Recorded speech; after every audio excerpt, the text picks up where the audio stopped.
하나님 말씀 오셨습니다. 하나님 말씀은 마태복음 24장 45절로 51절까지의 말씀, 신약성경 제 성경으로는 42페이지입니다. 신약성경 42페이지 마태복음 24장 45절로 51절까지의 말씀,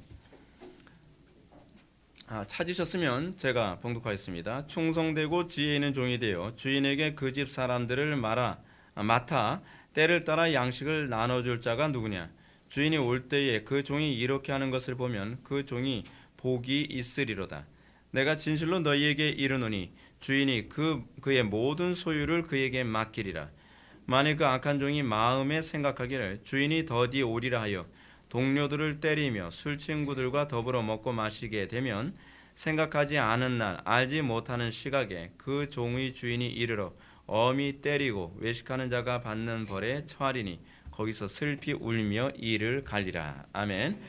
이 시간은 용어 정리 48번째 강의가 되겠습니다. 소명이라는 제목으로 하나님 말씀 증거하도록 하겠습니다. 소명.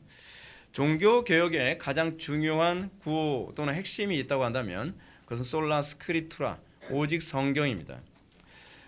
개혁자들은 신앙의 핵심이 어떤 신비적 체험에 있다고 생각하지 않았습니다. 또는 종교적 행위에 있다고도 생각하지 않았습니다. 신앙의 아주 가장 중요한 핵심이 뭐냐면 말씀에 대한 반응입니다. 말씀에 대한 반응이 그가 살아있는 존재인가 살아있지 않은 존재인가, 그가 성령께 붙잡힌 존재인가 그렇지 않은 존재인가를 점검하는 중요한 시금석으로 작용을 했습니다. 제가 여러분한테도 자주 말씀드리는 것처럼 여러분들이 영적으로 내가 좀 상태가 안 좋다라고 하는 것을 진단하는 중요한 시금석이 무엇이냐면 하나님의 말씀이 별로 이렇게 와닿지가 않는, 하나님의 말씀에 대한 감각이 예전보다 무뎌졌다고 한다면 그것은 틀림없이 아주 심각한 상태에 있음에 틀림이 없습니다. 우리의 영적 상태는 항상 말씀에 의해서 신앙이 진단되어집니다. 기독교 신앙에서 말씀은 신앙의 전부라고 할 수 해도 과언이 아닙니다. 하나님은 말씀으로 세상을 창조하시고 말씀으로 자신을 계시하셨습니다. 신자는 말씀을 통해 구원의 초청을 받습니다. 그리고 말씀으로 영적 생명을 유지합니다. 그리고 말씀을 통해 분별하고 말씀을 통해 신앙이 자랍니다. 그러니까 이 말씀이라고 하는 이 요소가 전혀 없으면서 찬양하면서 아무리 길길이 날뛰어도 그건 신앙이 아니라는 얘기예요. 말씀이라고 하는 요소에 대해서 전혀 반응하지 않으면서 기도 많이 하고 뭔가 봉사 많이 하고 헌금 많이 하고 뭐 열심 내는 거, 이거 아무것도 아닙니다. 그거 마른 뼈입니다. 죽은 영혼이에요. 죽은 영혼. 살아있는 영혼인가 죽은 영혼인가에 관한 문제는 얼마나 길길이 날뛰냐가 아닙니다. 얼마나 찬양을 눈물 흘리면서 하고 얼마나 교회 봉사에 열심을 내고 얼마나 이 종교 행위를 열심히 추종하느냐에서 그 사람의 신앙이 있느냐 없느냐, 이게 건강한 신앙이냐 아니냐를 진단하는 것이 아닙니다. 간혹 가다가 이런 얘기를 많이 합니다. 목사님들이 저 사람이 예전보다 교회 봉사 많이 하니까 신앙이 들어간 것 같아, 또는 교회 봉사 많이 하면 신앙이 들어가, 이런 얘기합니다. 도대체 어디서 나온 얘기입니까? 성경에 그런 얘기는 없습니다. 여러분, 이 사람이 신앙이 있는가 없는가, 또는 이 사람이 신앙이 들어가는가 들어가지 않는가라는 얘기는 이제 저 사람이 말씀에 반응하기 시작했다는 것으로 이 사람의 신앙의 여부를 측정하기 시작을 합니다. 그러니까 신앙이 안 들어갔다 할지라도요, 신앙의 소위 하나님의 그 은혜의 범주 안에 들어오기 시작하면 나타나는 가장 첫 번째 현상을 존 버넨의 철로 역정에서도 말씀에 대한 반응이라고 얘기하고 있습니다. 근데 말씀을 들으면서도 고민도 안 해요. 말씀을 들으면서도 반응도 안 해요. 말씀만 들으면 그냥 자장가로 들려요. 말씀만 들으면 그냥 눈 감아 버려요. 이건 영혼이 죽은 상태인 거예요. 이건요. 여러분, 말씀을 뒤로 하면 기독교는 더 이상 기독교가 아닙니다. 제가 지금 오늘날 한국교회의 가장 심각한 문제를 저는 이거라고 봐요. 말씀을 뒤로 하면서 말씀이라고 하는 본질을 한쪽으로 치우쳐 놓고, 그리고 비본질적인 것으로 본질의 자리에 채워놓고서 이걸 기독교라고 얘기하는 거예요. 이건 기독교가 아니에요. 안면의 사람들이 오늘날 기독교를 혐오하면서 기독교를 멸시하듯이 하는 그 표현은 어떤 면에서는 틀리지 않다고 생각을 합니다. 왜냐하면 말씀을 본질에 놓지 않았기 때문에 나타난 현상이기 때문에 그런 것이죠. 성경을 비롯한 교회사는 말씀을 떠난 신비적 체험 또는 치유, 변화, 부흥, 성장은 묘의 영이라고 가르칩니다. 이처럼 기독교 신앙에서 말씀은 절대적인 위치에 있습니다. 오늘날 상당수의 기독교인들은 신앙이 말씀을 통해서 시작된다는 것을 제대로 이해하지 못합니다. 도대체 신앙이 뭐부터 시작한다고 생각을 하십니까? 신앙이 말씀을 통해서 시작된다는 말은 이 말을 여러분 교육으로 시작된다라고 오해하지 마십시오. 개혁파 교회가 또 잘못 가고 있는 것이 뭐냐면 이 신앙이 말씀으로 된다라고 생각을 해서 이 교육 프로그램이 신앙을 집어넣는다고 생각을 하는 경향이 있습니다. 기독교 신앙이 교육과 관련을 맺고 있는 것은 어느 정도 맞는 얘기입니다. 그러나 개혁자들이 주장하는 오직 말씀, 이 솔라 스크립투라는 교육으로 기독교인을 만들 수 있다는 얘기는 아니에요. 이거 완전 다른 얘기입니다.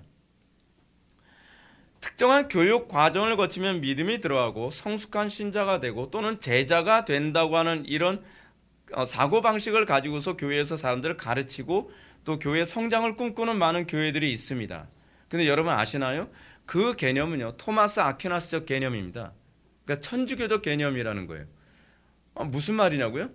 여러분 천주교에서 말씀 잘 안 가르치니까 그건 아니라고 생각하십니까? 아니요, 토마스 아퀴나스는 그렇게 생각하지 않았습니다. 토마스 아퀴나스의 관점을 보게 되면 교육을 통해 이성을 납득시키면 얼마든지 신자를 만들 수 있다, 얼마든지 구원시킬 수 있다고 생각을 했습니다. 인간의 타락은 인정하지만 인간의 이성까지는 타락하지 않았다고 보기 때문에 그렇습니다.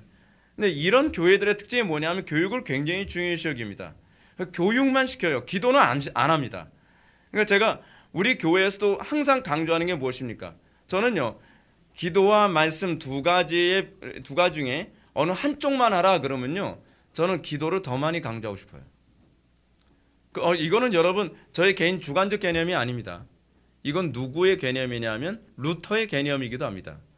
그토록 말씀을 중요시 여겼던 루터조차도 자기가 말씀을 연구하기에 가장 좋은 시간에 오히려 기도에 집중했다고 얘기합니다. 왜냐하면 말씀의 조명은 기도를 통해서 이루어지기 때문에 그런 거예요. 아무리 많은 말씀, 아무리 좋은 말씀을 많이 듣는다 할지라도 그것이 양식이 되는 건 성령의 은혜가 하시는 작용이지 우리 이성의 작용이 아니라는 겁니다. 토마스 아퀴나스는 신앙과 이성을 모순의 관계로 보는 우리와는 다른 관점을 가지고 있습니다.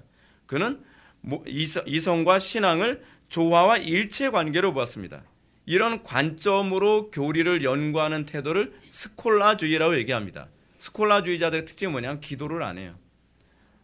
스콜라주의란 이성적 합리성으로 얼마든지 신학을 할 수 있고 얼마든지 하나님을 알아갈 수 있고 얼마든지 신앙할 수 있다고 생각하는 것이 소위 스콜라적 관점입니다. 이런 관점을 버리지 못한 학자들이나 목회자들은 기도보다는 공부에 더 많은 집중을 합니다. 더 많이 가르쳐야 돼요. 사람이 안 변하면 더 많이 가르쳐야 된다고 생각을 하는 거예요. 교인들이 왜 안 변할까? 그러면 이번에는 기독교 강요를 가르쳐 볼까? 교인들이 왜 안 변할까? 그러면 더 엄청난 걸 가르쳐 볼까? 헬라어를 가르쳐 볼까? 히브리어를 가르쳐 볼까? 조직신학을 통째로 다 암기시켜 버릴까? 그런다고 해서 사람이 바뀌지 않습니다. 뭐가 될까요? IQ 높은 마귀만 됩니다.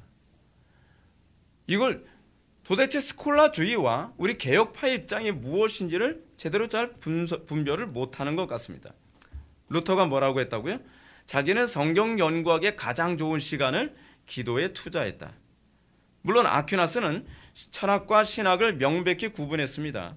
그러나 신학이나 철학이 진리를 추구한다는 차원에서는 본질적으로 또는 근본적으로 다르지 않다고 봤습니다. 진리를 추구하는 거잖아, 그렇게 생각하는 거죠. 철학도 진리를 추구하는 것이고 신학도 진리를 추구하는 것이라고 한다면 우리가 왜 철학을 도외시해야 되겠느냐, 그렇게 생각을 한 거죠. 그래서 이렇게 생각을 했습니다. 토마스 아퀴나스는요, 신학은 계시를 통해서 진리를 추구하는 것이라고 한다면 철학은 이성의 합리성을 통해 진리를 추구하는 것이다. 그래서 진리를 추구하기 위해서 어떻게 해요? 신앙적 요소는 신학으로, 그러니까 어거스틴의 사고방식과 가르침으로, 그리고 성경으로, 신앙적 요소는 그렇게 진리를 추구한다고 생각을 해요. 그러나 그의 삶의 영역, 우리 일상의 영역은 철학으로 진리를 찾아가는 것이다 라고 생각합니다. 이런 논리가 나중에는 어떻게 가죠? 그렇기 때문에 다른 종교도 열심히 믿으면 구원을 받을 수 있다고 하는 귀결로 가게 되는 것이죠. 이런 관점은 오늘날 개혁파 교회 안에 사실은 그대로 스며들어왔습니다. 물론 신학적 방법론은 토마스 아퀴나스의 신학이 아닌 개혁파 신학을 추구하죠. 하지만 심적으로 기대하는 대상은 성령의 조명이 아니라 이성의 조명이라는 이것이 문제입니다. 이것이 사실은 아퀴나스적 사고의 아주 중요한 핵심을 이루고 있는 부분이거든요. 존 머레이의 가르침처럼 소명은 하나님의 사역이며 그것도 단독 사역입니다. 하나님의 말씀을 들었을 때에 그 하나님의 말씀이 하나님의 음성으로 들려지게 하는 건 여러분들의 이성이 아니에요. 그거는 성령의 조명하심이에요. 제가 서론에서도 여러분한테 말씀드렸죠. 설교를 듣는데 그 설교가 하나님의 음성으로 안 들리고, 설교를 듣는데 설교가 자장가처럼 들리고, 설교를 듣는데 그 설교가 하나님의 위엄으로 안 들리고 그냥 인간 목사의 목소리로 들린다고 하는 건, 그거는 굉장히 심각한 위험성이 있는 거거든요. 그런 사람들의 특징이 뭐냐면 설교를 정보로만 들어요. 데이터로만 듣는단 말이에요. 그러니까 변하지 않는 거예요. 여러분들의 삶을 변화시키는 건 이성이 아니에요. 여러분들의 삶을 변화시키는 것은 성령의 조명하심이란 말이에요. 성령께서 그것이 하나님의 신적 권위로 들리게 만들어야 돼요. 목사의 권위가 아니라 신적 권위로 들렸을 때 여러분들이 굴복하는 것이지, 아니 목사의 권위로 얘기한다고 여러분들이 그 권위에 굴복하겠냔 말이에요. 하나님의 권위로 들릴 때라야만 그 설교가 비로소 나를 움직이는 힘으로 작용하는 것 아니겠습니까?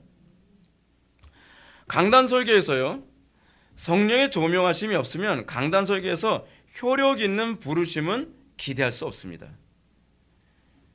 효력 있는 부르심, 이거 신학에서 굉장히 중요한 얘기거든요. 이거 효력 있는 부르심, effectual calling. 신학적인 관점은 부정하지 않습니다. 그러나 정작 설교에서 성령의 강력한 조명이 일어나기를 기대하는 기도가 미약하다고 한다면 그거는 그냥 아퀴나스주의예요. 그렇게 가고 있는 거예요. 이거는 오늘날 개혁파 교회가 자꾸 머리로만 신학을 하는 문제의 특징이 바로 여기에 있습니다. 과거의 개혁자들이나 청교도들은 설교에 효력 있는 부르심이 나타나기를 소망하며 몸이 부서지도록 기도했습니다. 자기가 아무리 이성적으로 탁월하게 설교를 준비했어도 성령께서 이 설교를 사용하지 않는다고 한다면 죄인들을 결코 변화시킬 수 없다고 믿었습니다. 그래서 그들은 이 설교가 하나님의 손에, 성령님의 손에 붙들린 바 되어서 그 설교 한편 한편 또는 말 한마디 한마디가 쇠방망이가 되어서 그들의 교만한 뇌리를 때리고 그들의 마음속에는 강팍함을 깨뜨리고 그들의 심령이 하나님의 권위 앞에서 주저앉기를 바랬습니다. 물론 청교도들과 개혁자들은 설교가 지식과 논리와 설득의 요소가 있고 그것으로 가득하다는 점을 인정했습니다. 그러나 정작 죄인들을 각성케 하고 그리스도인들을 만드는 것은 성령의 단독 사역이라고 하는 것을 그들의 무릎 꿇음이 항상 인정했습니다. 그것은 무릎 꿇음으로 인정하는 겁니다. 이것을 로이드 존스 목사는 설교를 뭐라고 표현했어요? Logic on fire, 불붙는 논리라고 얘기했습니다. 설교에는 반드시 논리가 있습니다. 설교에는 반드시 설득력이 있습니다. 그러나 거기에 불이 없으면 그것은 하나님께서 기뻐하시는 설교가 아니라고 본 겁니다. 웨스트민스터 소결의문답 31문도 이 부분을 잘 얘기해 줍니다. 효력 있는 부르심이란 무엇입니까? 라고 했을 때 이 답변은 이렇습니다. 효력 있는 부르심은 하나님의 영이 하시는 일로서 우리의 죄와 비참을 깨닫게 하시고, 여러분들의 죄와 비참함을 깨닫게 하는 건 설교자의 논리가 아니거든요. 성령의 조명이시란 말이죠. 또 마음을 밝혀 그리스도를 알게 하시며 우리 의지를 새롭게 하시고 능히 우리를 권하여 복음 가운데서 우리에게 값없이 주신 예수 그리스도를 믿도록 하신 것입니다. 성령의 조명하심이 없이 여러분들이 아무리 이성적으로, 아무리 여러분들이 합리적으로 이 데이터를 여러분들 머릿속에 채워넣는다고 해서 바뀌진 않습니다. 제가 목회 사역하면서 안 바뀌는 사람들의 공통점이 뭐냐면 책을 얼마나 열심히 읽어야 되는지 모릅니다. 읽지 말란 얘기 아닙니다. 오해하지 마십시오. 저는 왜 안 바뀌는지 모르겠어요. 그러면서 청교도도 책부터 시작해서 개혁자들의 책들, 조직신학 책들, 바빙크 책들, 이 책 저 책 많이 읽어요. 그럼 제가 가만히 보면 한심해요. 아니 책을 읽을 시간에 기도를 하시라니까요. 제가 잘 몰라서 그런 것 같아요. 진짜 모르는 건 하나님을 몰라서 그런 거예요. 하나님께서 우리를 바꾸는 건요, 지식의 양이 아니라 한 글자라도 하나님께서 쓰시면 우리가 바뀐다니까요. 죄라고 하는 그 한 단어를 하나님께서 우리에게 사용하시기만 하면 그 사람 바뀌어요. 엄청나게 많은 정보가 부족해서가 아니라 하나님을 의지하지 않고 그리스도를 붙잡지 않기 때문에 변하지 않는 거란 말이에요. 그럼 꼭 그렇게 얘기해도 그래요. 그래도 저는 아는 게 너무 부족해서 이 겸손한 건지 교만한 건지 저도 헷갈려요. 그러면 성령께서 어떻게 설교자의 설교를 사용하여 죄인들에게 효력 있는 부르심을 일어나도록 한다는 말일까요? 1차적으로 교리적으로 올바른 말씀이 선포되어야 되겠죠. 성령님은 진리의 영이시기 때문에 거짓된 가르침으로 변화시키지 않습니다. 그래서 성령께서는 항상 바른 교리, 바른 말씀을 선포하시는 것을 기초로 하여 그것을 수단으로 사용하시죠. 그래서 설교가 뭐예요? 은혜의 수단, 은혜의 방편이라고 얘기하죠. 설교자는 자신의 설교 통해 회중들에게 효력 있는 부르심이 일어나도록 하기 위해서 교리적으로나 신학적으로 어찌하든지 철저하게 준비하려 애를 써야 합니다. 그 다음엔 성령께서 자신의 설교를 사용해 주시도록 간절히 기도해야 되겠죠. 정말 간절히 기도해야만 합니다. 한편의 설교가 하나님의 손에 붙들리기 위해서 때로는 일주일 내내 그 한편의 설교를 위해서 기도하는 수고도 게을리해서는 안 됩니다. 제가 단독 목회하면서 제일 어려운 게 뭐냐면 한편의 설교에 일주일 동안 기도를 투자하지 못한다는 것이 제일 힘듭니다. 제가 전도사 생활할 때는 뭐 청년부만 맡든지 학생부만 맡든지 뭐 하니까 한편의 일주일에 한편 설교에 비중을 두고 그 한편의 설교를 위해서 일주일 동안 기도를 했거든요. 근데 이제 설교가 이제 많이 분산이 돼 버리니까 이 한편의 설교가 네 개로 다 나눠져서 이제 기도를 하는 게 이게 좀 부담스럽죠. 근데 한편의 설교 자체의 의미가 있는 것이 아니라 하나님께서 그 막대기 같은 설교를 사용하시느냐가 중요한 문제거든요. 하나님께서 그 설교를 사용하시면 어떤 죄인도 변화될 거라는 믿음을 가지고 설교자는 기도에 힘을 써야만 합니다. 청교도들은 그래서요, 설교하기 전에 로이드 존스도 그랬고요, 한편의 설교를 하기 전에 설교자는 최소한 1시간 이상의 기도를 투자했다고 얘기합니다. 저도 그 일은 계속적으로 하고 있습니다. 20대 초반 때서부터 지금까지 저는 설교 전에 1시간 이상 기도하는, 어느 교회 가서 설교하든지 1시간 전에 1시간 이상의 기도를 하고서 강단에 서는 일은 저도 계속적으로 하고 있습니다. 우리 선배들이 그랬기 때문에 저도 따라가는 거죠. 기롤라모 사보나롤라 같은 경우에는 대여섯 시간을 간절한 기도에 힘쓰고 그 다음에 강단에서 설교를 했다고 합니다. 이런 기도를 통해서 설교는 성령께서 효력 있는 부르심의 수단으로 사용되어집니다. 성령께서 설교자의 설교를 효력 있게 죄인들을 부르시는 방식은 사도 바울이 두아디라에서 루디아에게 복음을 전할 때 아주 선명하게 잘 나타나죠. 사도행전 16장에 보게 되면은 바울이 루디아에게 복음을 전하는 장면이 나옵니다. 근데 어떻게 한 심령에게 그 말씀이 침투하여 효력을 발생하게 되는가라고 하는 부분을 누가는 아주 잘 설명해 주고 있죠. 사도행전 16장 14절에 보면 루디아라 하는 한 여자가 말을 듣고 있을 때에 주께서 그 마음을 먼저 마음을 열고 바울의 말을 따르게 하시죠. 의지를 움직이시죠. 마음을 여시는 분은 사도 바울이 아니라 성령님이십니다. 성령께서 그 마음을 여시고 의지를 움직여 따르게 하는 것입니다. 이 성령님의 역사에 대한 비중이 줄어들면 줄어들수록 여러분들은 아는 지식은 많을지 모르나 여러분들의 삶의 변화는 기대할 수 없습니다. 설교자가 말씀을 증거하지만 마음을 여시는 분이 성령님이시라는 것을 여러분들이 인정한다면 여러분들은 무릎으로 고백을 해야만 합니다. 기도로 고백을 해야 되는 거죠. 성령님은 마음을 여시고 성령을 깨닫게 하시며 성경을 깨닫게 하시며 가르침을 따르게 하시는 주체이십니다. 그런데 이 일이 설교를 듣는 모든 사람들에게 다 일어나는 것이 아니라는 것이 문제입니다. 하나님께서 택한 백성들에게만 효력 있게 하십니다. 그래서 이거를 효력 있는 부르심이라고 얘기하는 거예요.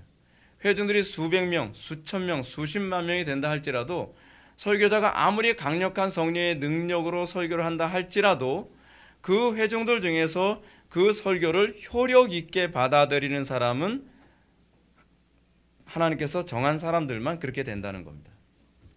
어떤 사람이 비참한 사람입니까?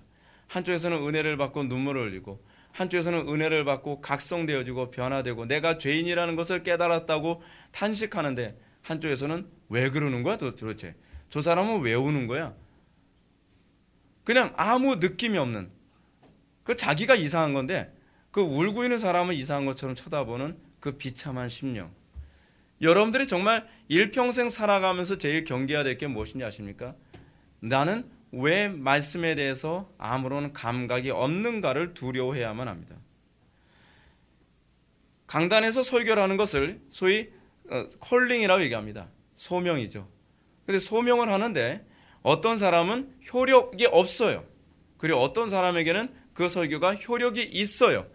그래서 어떤 사람에게는 그 설교가 그 사람의 인생을 바꾸지만, 어떤 사람은 그 설교가 아무런 영향도 끼치지 못할 뿐만 아니라 더 나아가서는 마음을 더 강팍하게 하기도 한다는 것이죠. 이건 굉장히 두려운 얘기입니다. 바울이 얘기합니다. 미리 정하신 그들을 또한 부르시고. 그렇습니다. 하나님께서는 설교를 통하여서 미리 정하신 은혜 받기로 작정된 그들을 부르시는 것입니다. 성경이 우리에게 알려주시는 점은 심령이 가난한 자, 이런 사람이 효력 있게 말씀을 듣죠. 간절히 사모하는 자, 그 사람이 효력 있게 그 말씀을 듣죠.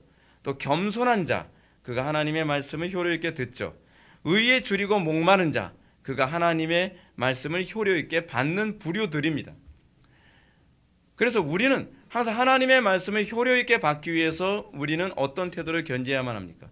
기도로 예배를 준비하고, 기도로 하나님의 말씀이 내 심령에 효력이 있기를 열망하고, 그 내 마음이 혹시 예배에 참여하기 전에 교만하지 않은지, 그리고 강팍하지 않은지, 또는 너무 부유해져 있지 않는지, 우리는 그런 부분에 대해서 심각하게 점검하고 우리가 하나님의 말씀을 받을 수 있는 심령이 되도록 하기 위해 예배 전에 기도로 준비하는 일은 굉장히 중요한 일입니다.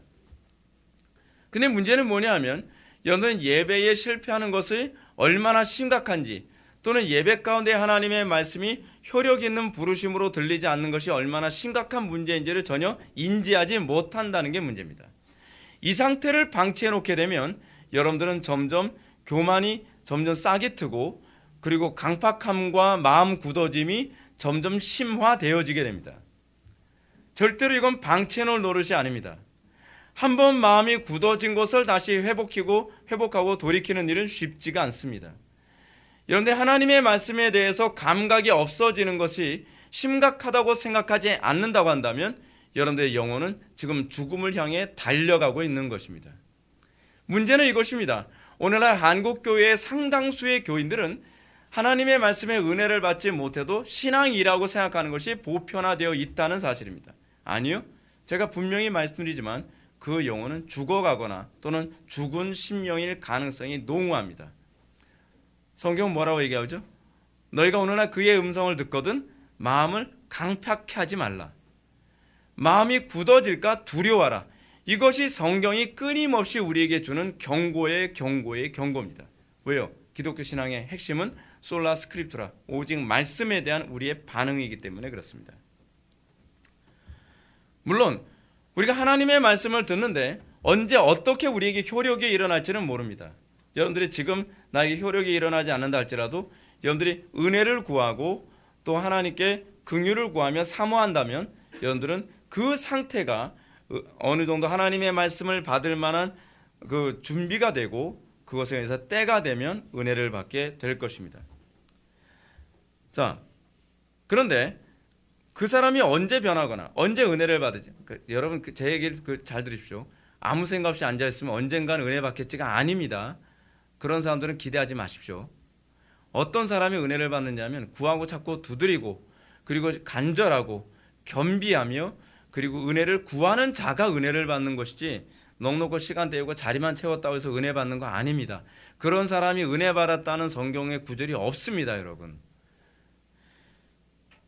그래서 복음을 전하는 자는 때를 얻든지 못 얻든지 복음을 전하는 것이고, 그리고 은혜를 받기를 열망하는 사람은 때를 얻든지 못 얻든지 우리는 그 은혜의 자리를 지켜야 되는 이유가 바로 거기에 있는 겁니다.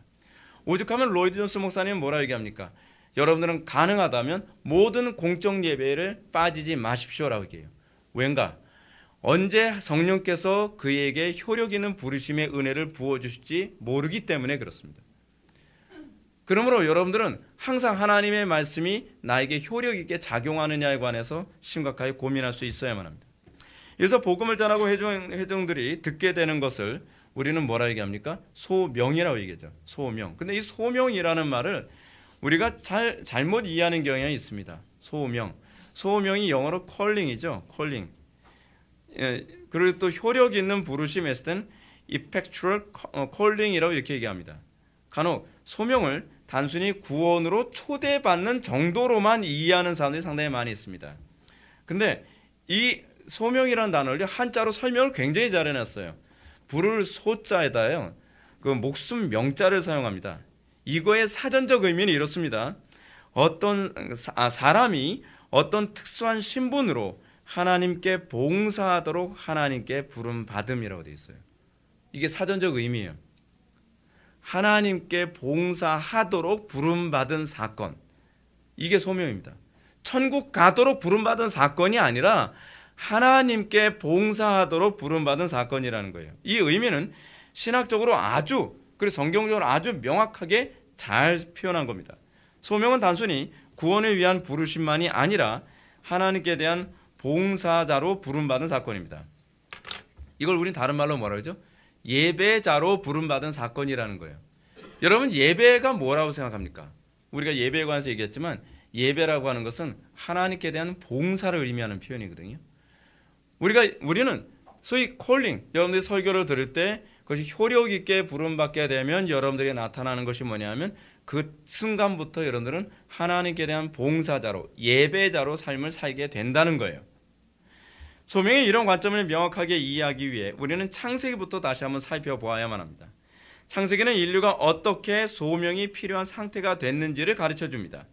최초의 인류였던 아담과 하와는 본래 하나님의 통치 대리인으로 하나님께 대한 봉사자로 창조되었습니다. 우리는 그걸 뭐라요? 예배자로 창조됐다고 얘기하죠. 그러나 아담과 하와의 심각한 문제는 뭐냐면 그 임무를 망각했습니다. 더 이상 하나님께 대한 봉사가 아니라 나 자신을 위한 봉사자로, 더 정확하게 얘기한다면 마귀를 위한 봉사자로 그의 인생이 바뀌었다는 겁니다. 하나님을 예배하는 예배자의 삶을 거부하고 자기 만족적 삶을 사는 쪽을 선택했다는 것이 그의 문제인 거죠. 소명은 복음을 들은 사람에게 옛 아담에게 부여됐던 예배자의 삶으로 돌아올 것을 요청합니다. 그것이 소명입니다. 그러므로 구약부터 하나님의 선택은 단순히 천국 백성이 돼서 잘 먹고 잘 살고 고민 안 하고 해피하게 사는데 초점을 맞추고 있지 않습니다.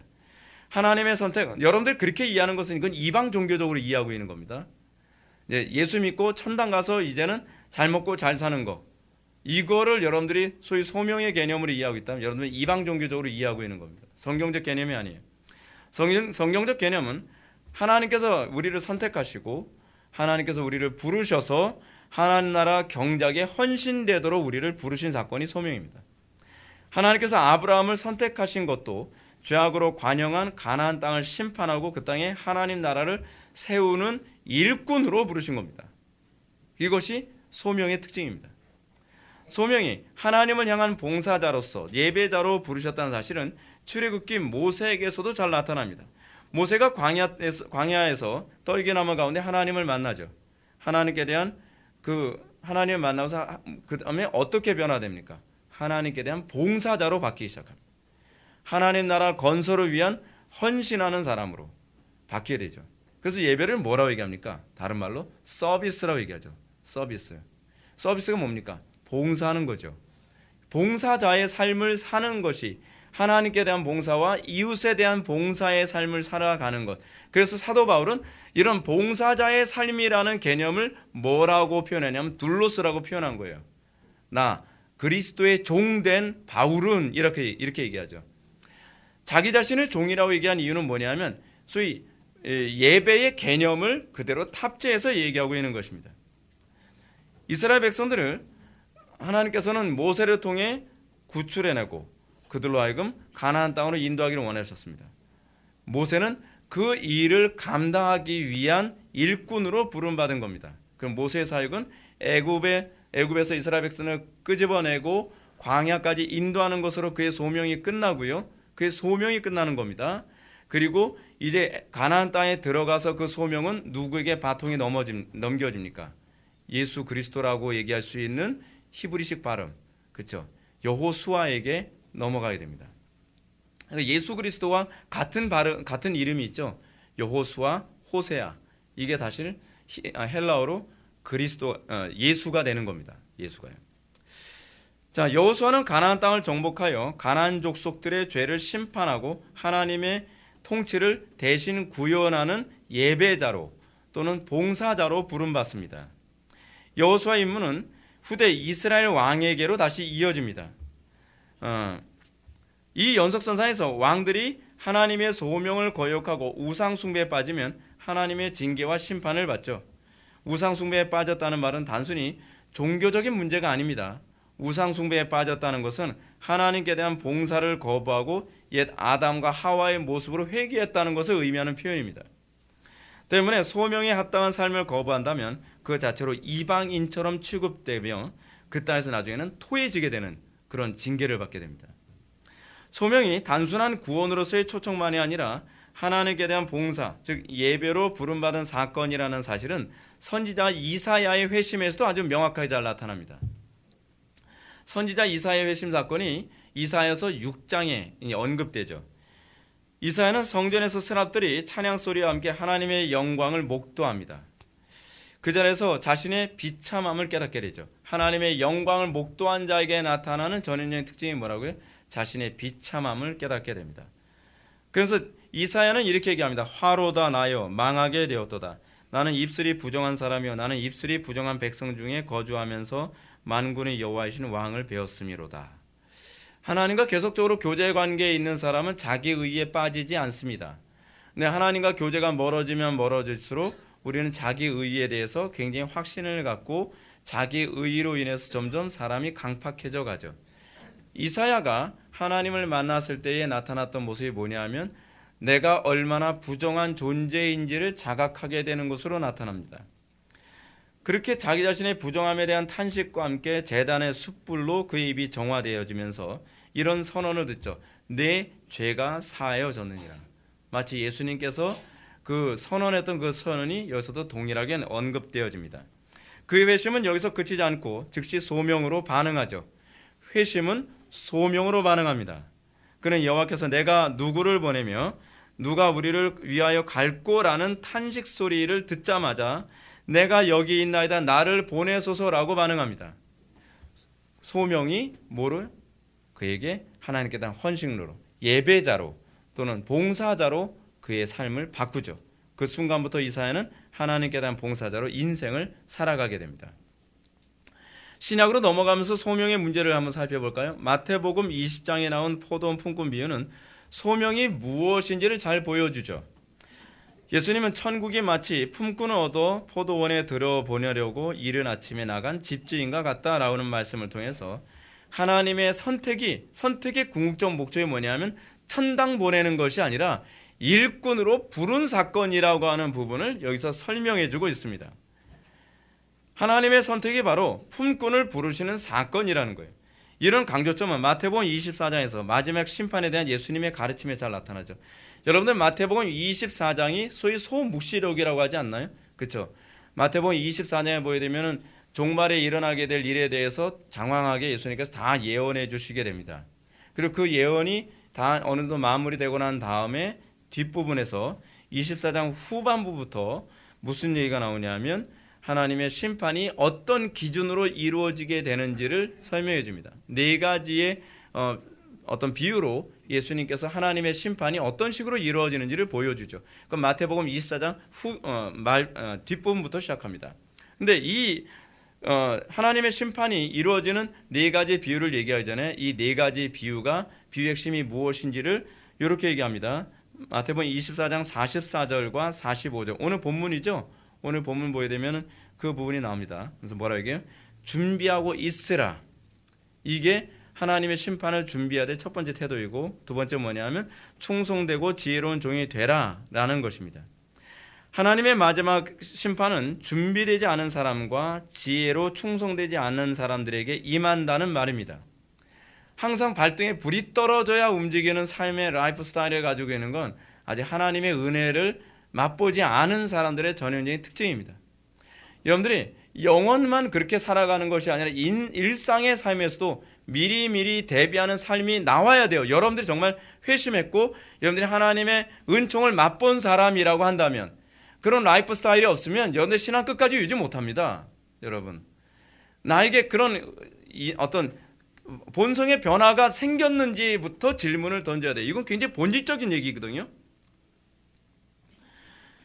그러면서 예수님께서는 이 두 가지 경고를 이해시키기 위해서 네 개의 비유를 언급하시는데, 첫째는 뭐냐면 마태복음 24장 41절부터 51절에 나오는 충성된 종과 외식하는 종에 관해서 언급합니다.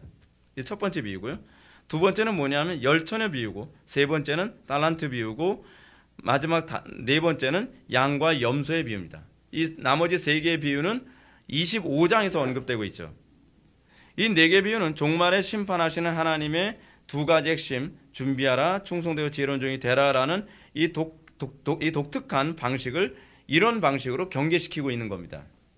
먼저 충성된 종과 외식하는 종에 대한 비유를 봅시다. 이 가르침은 주인이 종에게 준 임무를 충실하고 성실하게 수행한 사람만 구원을 받을 것이라고 얘기합니다. 그러니까 바꿔서 얘기하면 무슨 얘기입니까? 구원받은, 소명을 받은 사람의 특징이 뭐냐는 거예요. 소명을 받은 사람의 특징은 뭐냐면 주인이 올 때 그 종이 그렇게 하는 것을 보면 그 종이 복이 있으리다라고 얘기하는 것처럼, 그가 주인이 맡겨주신 그 미션에 충성된 삶을 살아가는 사람. 근데 어떻게 살아가요? 끝까지 살아가는 거예요. 굉장히 중요한 부분입니다. 근데 악한 종들의 특징이 뭐냐면 주인이 더디 오리라 생각해서 점차 소명을 망각합니다. 처음에는 그가 소명에 반응했던 것 같아요. 충성된 것 같아요. 그냥 열심을 내는 것 같아요. 시간이 지나면서 주인이 더디 오리라 하여 동료 종들, 다시 해내면 같은 신자들을, 그 소명에 충성되고 있는 다른 신자들을 때리며 술 친구들과 더불어 먹고 마시게 되는 모습이 나타납니다. 오히려 그 소명에, 다른 소명에 충실한 다른 동료 신자들의 소명에 자꾸 지장을 주는 삶을 살아가고 있는 것이죠. 그 결과 그들은 생각지 않을 때에 주인이 와서 어미 때리고 외식하는 자가 받는 벌에 처함을 받죠. 거기서 슬피 울며 이를 갈게 되는 현상이 나타납니다. 그 결과 그들은 일시신앙임이 입증되어지는 것입니다. 우리가 항상 두려워야 되는 게 뭐죠? 내 신앙이 일시신앙인가, 아니면 하나님의 은혜에 정말 붙잡힌 바 된가. 사도 바울이 이걸 두려워하는 삶을 살았죠. 내가 그리스도께 붙잡힌 바 된 그것을 붙잡으려 하노라. 이것이 경주하는 삶으로서 살아가는 소명된 신자들의 모습입니다. 처음 은혜를 받아서 하나님께 대한 봉사와 헌신을 살아갔다. 왕년에 나도 그랬어요. 아무 의미 없어요. 왕년에 갔던 각설이 죽지도 않고 돌아온 것 같은 거예요. 이게 아무 의미가 없어요. 왕년이 아니라 지금 내가 그 소명에 충실된 삶을 살고 있으며, 내가 그 소명에 충실한 삶을 살아가는 가운데에 내가 그리스도를 맞이하게 될 것인가에 관한 고민이 중요한 겁니다. 시간이 지나면서 점차 하나님께 대한 봉사가 사라지고 옛적 삶으로 돌아가며 오히려 동료 신자들의 소명된 삶이 거슬려서 악한 동무들과 어울려 그것과 오히려 싸우게 되는 현상이 나타난다 한다면 슬피 울며 이를 감이 있겠죠. 그 대표적인 사람이 구약에서 사울이고 신약에서는 데마입니다. 구약에서는 사울보다는 누구를 더 얘기하고 싶냐면 단지파를 얘기하고 싶습니다. 단지파의 문제가 뭡니까? 여러분, 지금 단지파의 문제는 무엇이냐면 그들이 하나님께 소명을 받았는데 그 소명을 거부했다는 데 문제입니다. 잘 보십시오. 우리는 단지파를 통해서 좀 고민해야 될 게 많이 있습니다.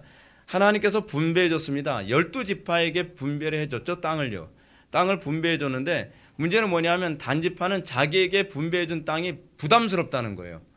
자기에게 주어진 소명이 부담스럽다는 거예요. 나 이거 감당 못하겠다는 거죠. 그래서 단지파가 한 일이 무엇입니까?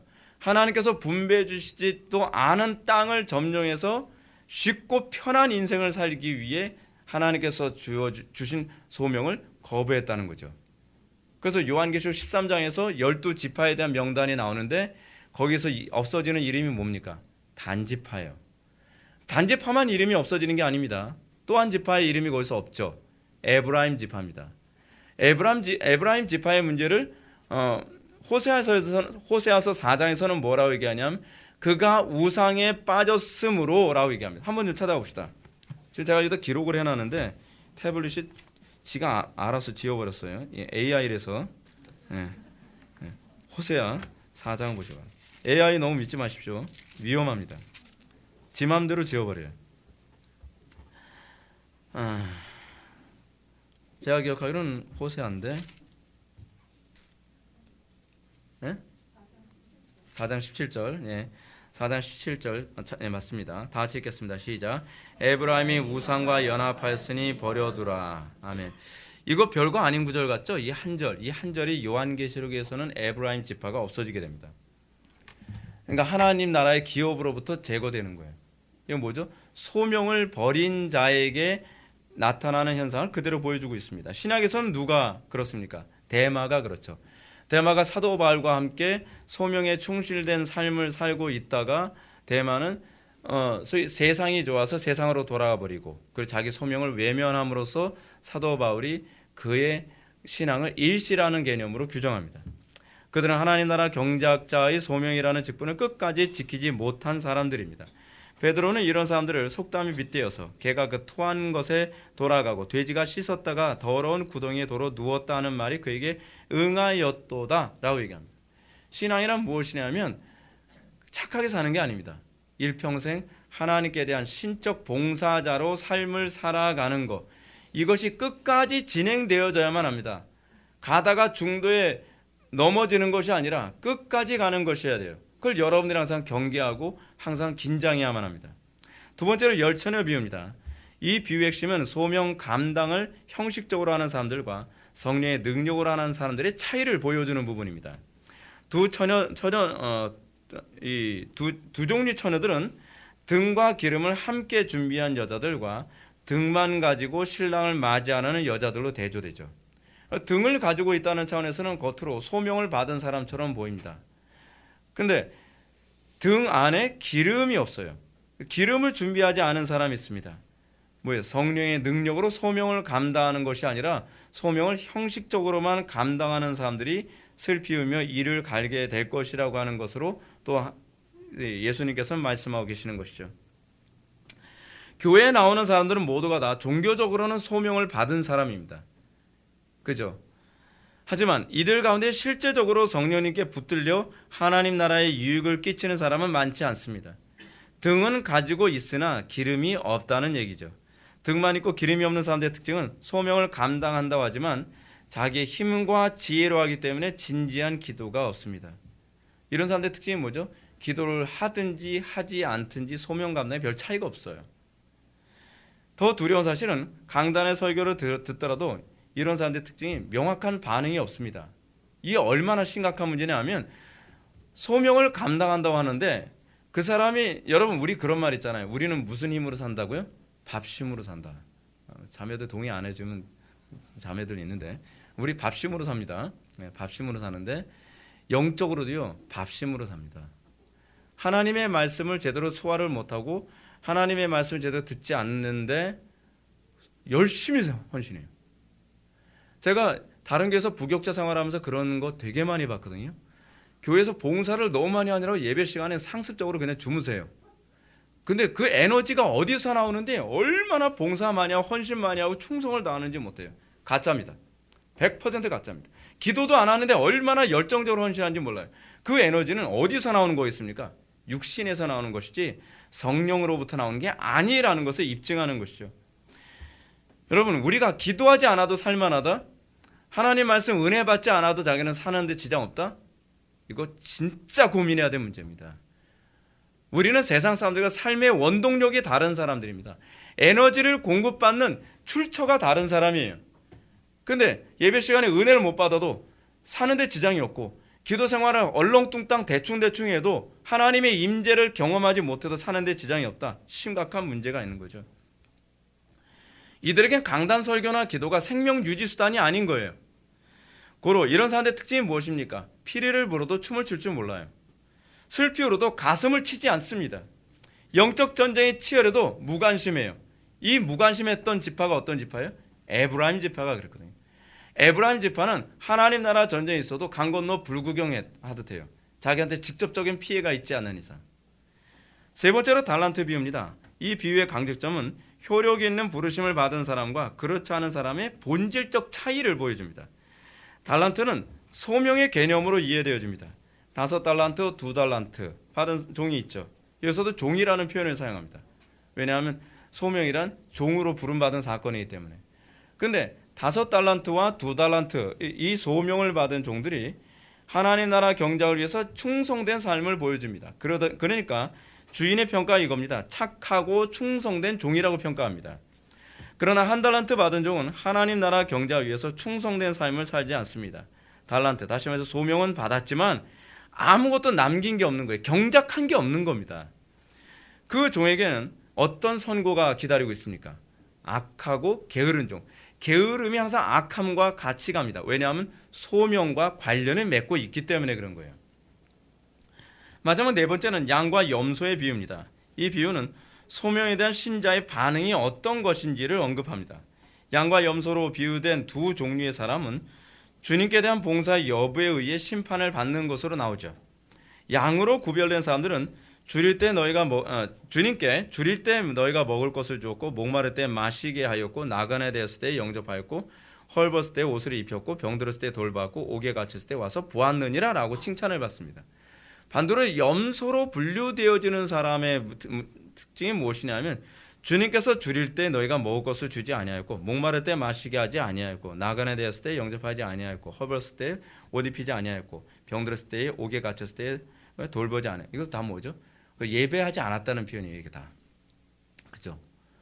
근데 이 사람들의 공통점이 뭐냐면 주여 제가 언제 그랬는데요? 라고 양쪽이 다 그래요.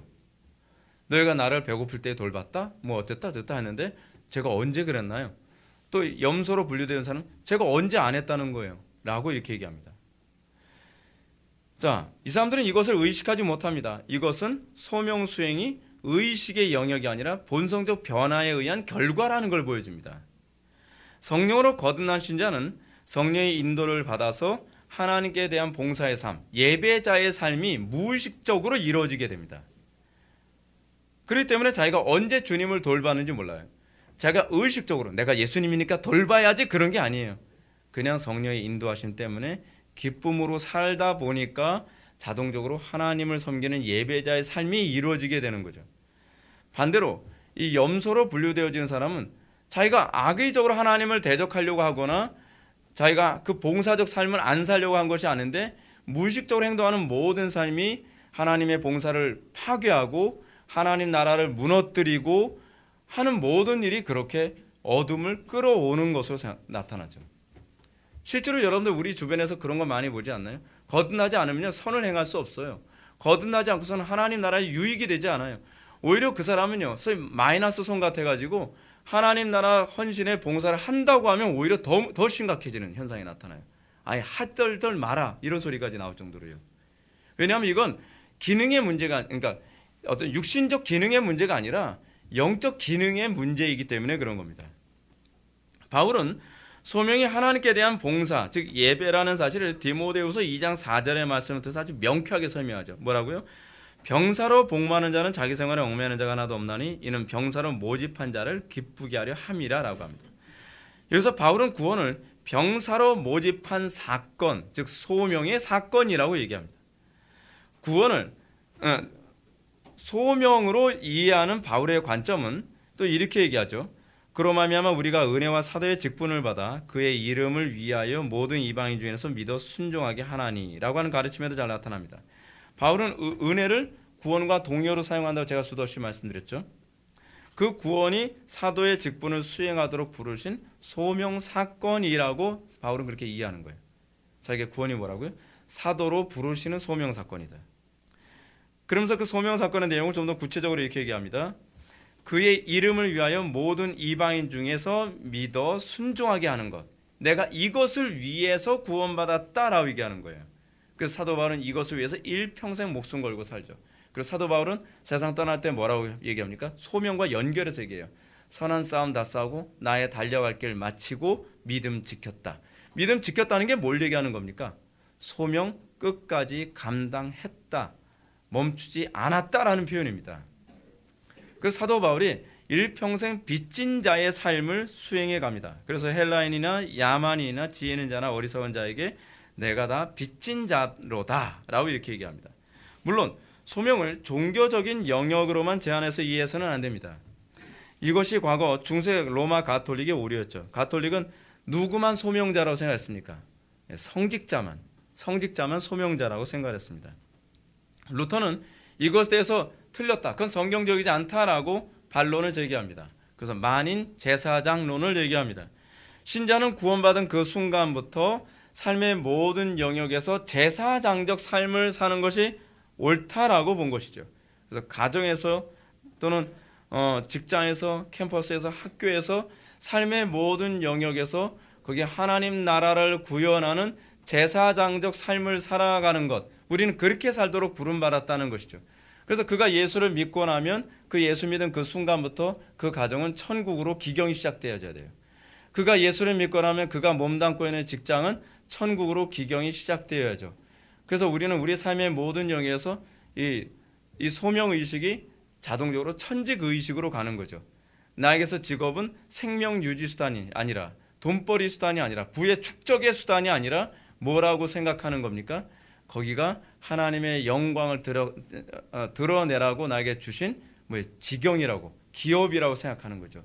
이스라엘 백성들이 가나안 땅을 점령하도록 어느 정도의 영역을 주시고 여긴 네가 점령해 라고 하나님께서 기업을 주신 것처럼 우리는 그 땅을 외면하는 것이 아니라 힘들고 어렵고 철병거가 있다 할지라도 나의 소명을 완수하는 장소로 이해하고 그곳에 하나님의 통치를 구현하고, 그래서 하나님 나라가 뜻이 하늘에서 이룬 것처럼 땅에서도 이루어지기를 열망하는 삶을 살아가도록 우리를 부르셨다고 믿는 것, 그것이 바로 구원이죠. 신자는 자신이 몸담고 있는 크고 작은 모든 영역에서 하나님 나라 건설을 위해 충성을 다하는 일꾼으로서의 삶을 살도록 부름받은 존재라는 인식을 가져야만 합니다. 하나님께서 말씀으로 우리를 부르실 때 그 소명은 작은 것에서 출발해서 큰 영역으로 점차 확장되어져 갑니다. 예수님께서 내가 작은 일에 충성하였음에 내가 많은 것으로 내게 맡기리니 내 주인이 즐거움에 참여하리라 라고 말씀하신 사실은 이걸 잘 보여주죠. 우리가 조그만 부분, 내 가정의 영역에서 내가 경작자의 삶을, 예배자의 삶을, 하나님께 대한 봉사자의 삶을 살아간 사람이 거기서 점점 더 하나님 나라의 봉사의 영역이 넓어지는 거죠. 제가 교회에서 설교 한 편 한 편에 충성을 다하는 이것이 쌓이고 쌓여서 제가 더 큰 영역에서 봉사할 수 있는 하나님의 일꾼으로 인정받게 되어지고, 그러면 하나님께서는 더 지경을 넓힐 수 있도록 우리에게 더 큰 것을 맡기는 현상이 나타나는 거죠. 자기에게 주어진 작은 일에 충성되지 않고 더 큰 소명을 기대할 수 없습니다. 우리는 나에게 주어진 조그만 거 하나도 불성실하고 거기 하나님 나라 경작에 충성도 안 하면서 공부도 개떡같이 하고 그리고 자기에게 주어진 임무도 아주 불충실하게 하면서 왜 하나님께서 나를 크게 안 써주시나요? 이거 문제가 많은 겁니다. 저는 개인적으로 이렇게 생각합니다. 한 편 한 편의 설교에 충성되지 않은 사람이 대형 교회를 꿈꾼다? 그거야말로 심각한 오류 아닌가요? 자기에게 주어진 영혼들 하나하나를 하나님의 말씀대로 정확하게 양육하는 데 관심을 갖지 않으면서 양 많이 달라고 얘기하는 거, 그거야말로 정말 잘못된 것 아닌가요? 우리는 우리에게 주어진 조그만 영역이라도 일단은 부담을 가지고 충성을 다할 생각을 해야만 합니다. 가장 작은 영역부터 소명을 직감해야만 합니다. 저는 제가 우리 자녀들을 둘을 낳았을 때 내 자녀라는 개념보다는 소명이라는 개념이 먼저 떠오르더라고요. 우리는 그런 생각을 가져야만 합니다. 자신이 몸담고 있는 가정, 학교, 직장, 교회 등의 영역에서 소금과 빛의 사역을 감당하고 그 어두운 곳을 밝히는 일에 우리가 힘써야만 합니다.